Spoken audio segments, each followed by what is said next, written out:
Hola, buenas tardes. Me llamo Erika Rodríguez. Te voy a realizar una entrevista. Me parece pertinente preguntarte si estás de acuerdo en realizar la entrevista. Sí, claro, buenas tardes. Mi nombre es Andrés García.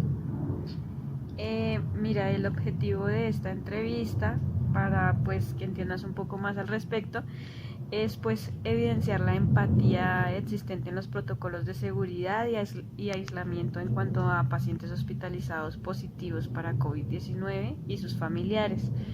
Todo esto desde la perspectiva del personal de salud. Entiendo que tú trabajas en salud. ¿Me puedes decir cuál es tu cargo o especialidad y dónde trabajas? Bueno, pues como te comentaba Erika, yo me llamo Andrés, trabajo en el Hospital Cardiovascular de Soacha. Actualmente estoy en el área de urgencias. Soy enfermero jefe ahí de urgencias. Entonces, pues laboro actualmente ahí.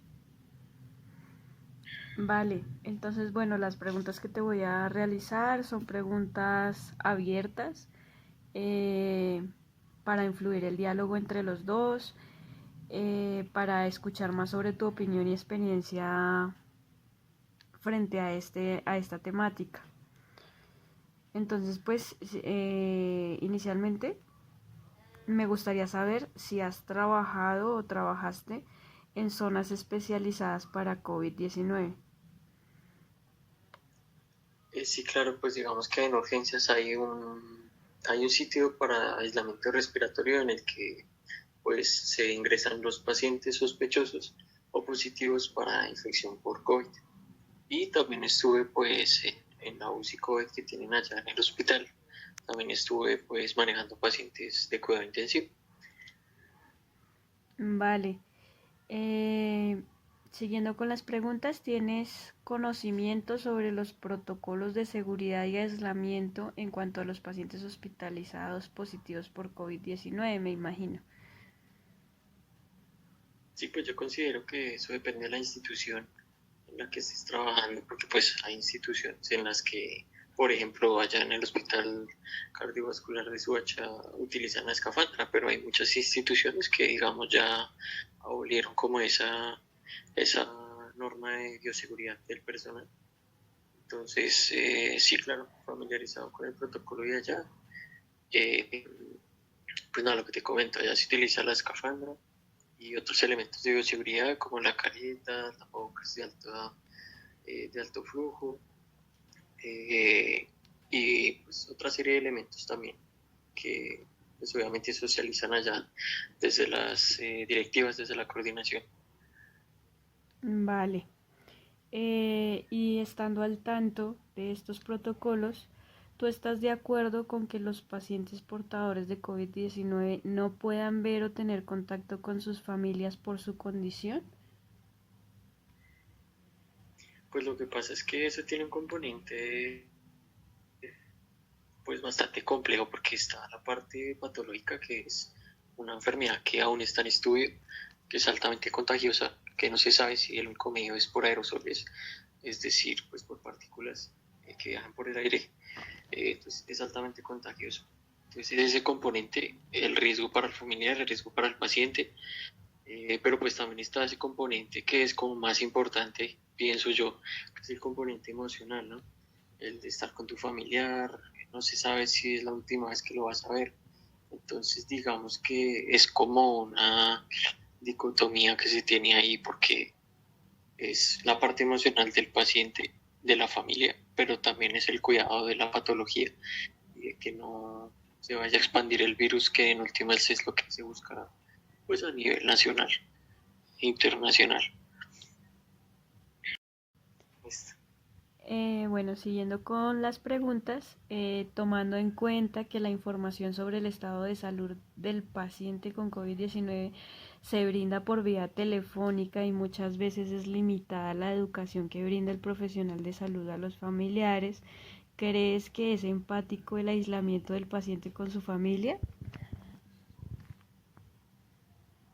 Pues yo considero que obviamente no es empático porque te están alejando de tu familiar, no tienes claro más si no eres de la salud. el estado de salud, valga la redundancia, de tu familiar. Entonces creo que es algo muy pesado emocionalmente porque pues los familiares viven con esa incertidumbre de que si está bien, si no está bien, si se va a recuperar, si no lo va a hacer, cuándo lo van a ver. Y pues que digamos que el seguimiento telefónico que se hace muchas veces, como tú dices, muy limitado porque pues hay veces que se llama a los familiares y los familiares no siempre están disponibles, tienen sus ocupaciones. Entonces si se hace algo pues complejo, no me parece empático para nada el seguimiento telefónico porque pues tú necesitas es ver a tu familiar, necesitas verlo, necesitas como ese contacto físico.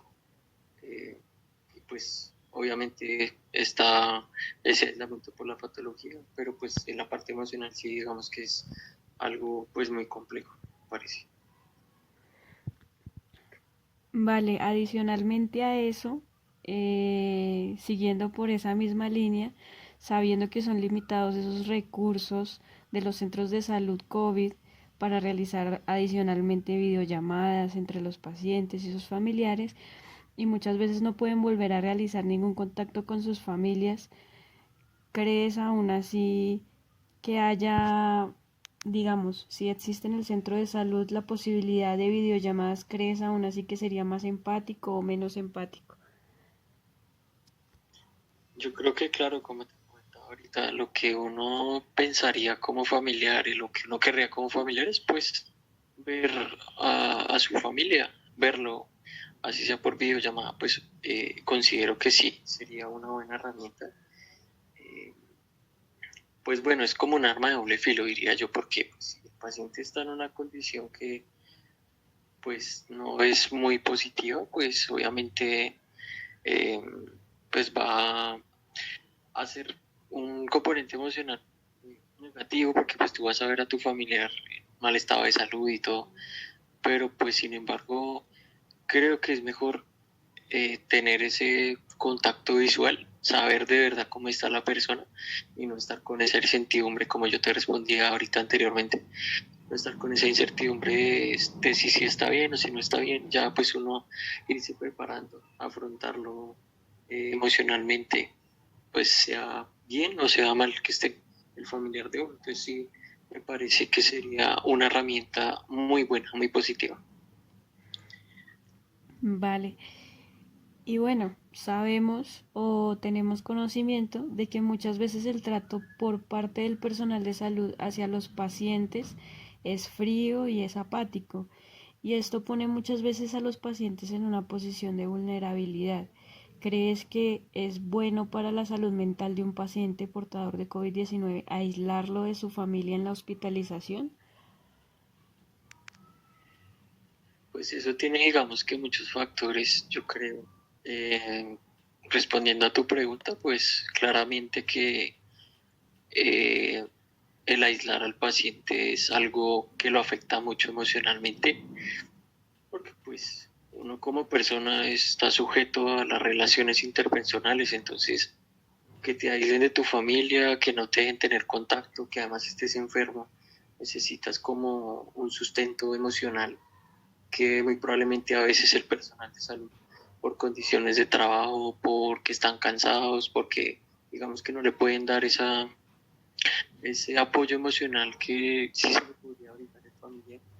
Entonces, pues por eso digo que son muchos factores, porque pues ahí está implicado, eh, sí, como el nexo que tiene el paciente con la familia, el personal de salud, que muchas veces no es que no sea empático o que no quiera hacer las cosas eh, con el paciente, sino que muchas veces es, como te digo, como por la condición laboral, que están cansados, que los turnos se hacen pesados. Yo, pues que he trabajado y eso, hay turnos que definitivamente uno, por más que esto, vive estresado a veces, porque pues un volumen de pacientes, las cosas que hay que hacerles, todo. Entonces, eh, pues, respondiendo a tu pregunta, claro que es algo que afecta mucho al paciente y que pues no se debería hacer, pero pues ya es cosa de la patología y cosas internacionales que se han adaptado, entonces pues ahí ni modos. esa es como mi respuesta. Sí, yo te entiendo perfectamente. Y pues teniendo en cuenta la pregunta anterior, adicionalmente, la salud mental influye directamente en el éxito del tratamiento. Esto es bien conocido. ¿Crees que el aislamiento de la familia frente a su paciente con COVID-19 influye en la recuperación de este? Sí, claro, claro. Yo considero que como hemos venido hablando, Erika, ese apoyo emocional es bastante pues importante en el proceso de recuperación de la persona, porque pues si tú tienes un sustento emocional, eh, pues tu organismo no es que responda mejor, pero digamos que te vas a adaptar un poquito mejor a la situación y pues no sé, de pronto sí evolucionar de una mejor manera en cuanto a la parte emocional y a la patología también. Entonces sí, evidentemente el apoyo familiar es algo pues muy relevante dentro del proceso de recuperación de los pacientes, incluso cuando los pacientes están ventilados, eh, es decir, tienen un tubito ahí por la tráquea, pues eh, el, dentro de muchos estudios se ve que el oído es el último órgano que se pierde, entonces eh, pues incluso hay ese aporte que se les puede hacer a esos pacientes es muy importante, porque, pues por lo que te comento, que ayuda mucho a la evolución de los pacientes, recuperación. Entonces sí me parece muy importante ese nexo con la familia, como hemos venido hablando. Vale, y adicionalmente a eso, ¿tú crees que el aislamiento del paciente con COVID-19 en la hospitalización influye también en la salud mental de su familia? Sí, por supuesto. Claro, porque es pues una serie de aspectos que hemos venido hablando durante la entrevista y es que evidentemente el contacto con tu familiar es vital, es vital para tu parte emocional, para la evolución de tu cuadro clínico. Entonces, sí, pues que aíslen a tu familiar, a ti como familiar, bien sea papá, bien sea hermano, pues te va a perjudicar emocionalmente porque pues no tienes ese contacto eh, con el familiar. Entonces, sí, eh, es eso, es algo muy complejo emocionalmente. Entonces, sí, sí, totalmente de acuerdo que influye en la parte emocional, tanto del paciente como, pues más que todo, el familiar. Vale. En tu vivencia personal, si un familiar cercano estuviera hospitalizado por COVID-19 y te negaran todo tipo de contacto con él, ¿cómo crees que reaccionarías? ¿Tú crees que tanto tu salud emocional y la de tu familiar se verían afectadas?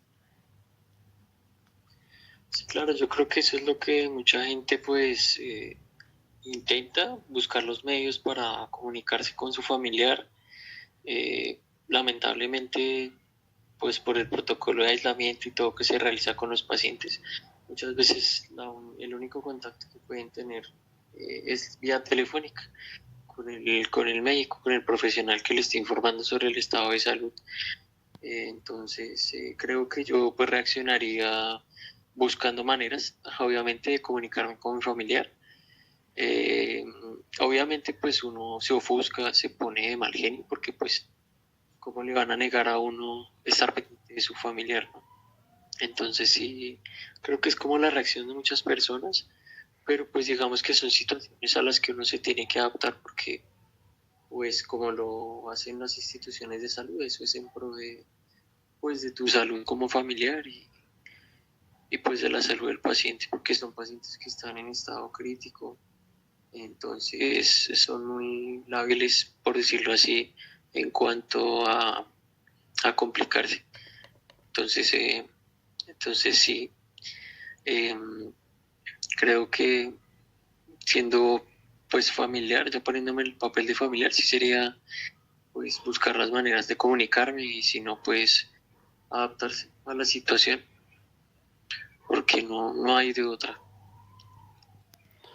Vale, Andrés, ¿y no piensas que con las medidas de protección debidas y protocolos de seguridad para el familiar no se podrían realizar visitas al paciente con COVID-19 teniendo en cuenta medidas de restricción tales como una visita cada 2 días, cada semana?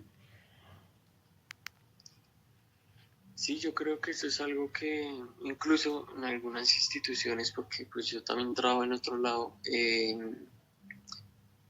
hay cosas pues que se van adaptando de eso que pues estás refiriendo.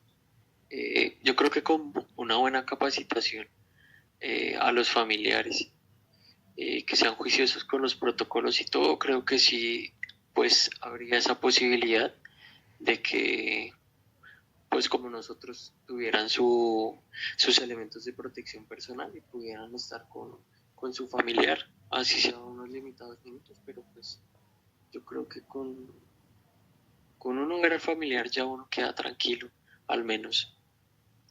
Entonces sí, sí, claro, me parece una propuesta muy interesante que sería muy, muy bonito, sinceramente, implementarla, pero pues es algo que requiere mucho trabajo. Entonces sí, me parece muy adecuado. Vale, y finalmente ya para no molestarte más, mi última pregunta, creo que es de tu conocimiento la reputación de los centros hospitalarios, comentarios como que es mejor no llevarlos al hospital, el hospital solo van para que los maten, el personal de salud mató a mi familiar y ese tipo de comentarios. ¿Crees que esa reputación mejoraría si el trato hacia los familiares y el paciente fuera más empático y oportuno? Y bueno, con oportuno me refiero a decir que pues brindar buena educación y educación de calidad y clara sobre el estado del paciente. Sí, claro, claro, indiscutiblemente, si uno se mantiene informado, no va a empezar a, pues, a hacer suposiciones, a inferir cosas. Si de un momento a otro mi familiar ingresó al hospital y al otro día me dicen que, no sé, bueno, ingresó por, no sé, una diarrea, y al otro día me dicen que lo tuvieron que intubar y todo, entonces pues yo digo, pues, o sea, ¿qué pasó? Si él entró por una diarrea y sin nada que ver con el cuadro inicial. Entonces sí, obviamente creo que pues brindando una adecuada información sobre el estado del paciente, pues ya ese constructo que ha creado la sociedad de que no, yo no llevo a mi familiar, como tú dices, yo no llevo a mi familiar al hospital porque allá me lo ingresan por COVID y me lo matan. Entonces, creo que es falta de información, obviamente. Eh, entonces, sí estoy completamente de acuerdo con que es falta de comunicación, y pues que es algo que también se hace bastante complejo por lo que te comento inicialmente, que es pues hacer ese seguimiento telefónico. Digamos que uno allá en el hospital no puede estar llamando cada rato a los familiares, pues porque tiene que estar pendiente de los pacientes, ¿no? Entonces, eh, son esas cosas, pero sí, evidentemente es falta de información y con una buena educación, pues digamos que el afrontamiento del estado de salud de la persona sería mucho más positivo por parte del familiar. Vale, Andrés, me encanta tu honestidad. Muchas gracias por el tiempo que dedicaste a esta entrevista, por tu empatía al responder las preguntas y pues por tu paciencia respecto a la duración de la entrevista. Listo, Erika, eres muy amable y muchas gracias. Creo que son pues, preguntas que lo ponen a uno a reflexionar como profesional y pues también de pronto cositas como esa, como las de las visitas de los familiares y eso, que se podrían implementar, que sería bueno socializarlas y pues dentro de todo mejorar un poco esa parte de conexión paciente-familia, que es como muy importante en cuanto a eso. Entonces sí, muchas gracias. Gracias a ti. Gracias por tu tiempo. Hasta luego. Hasta luego.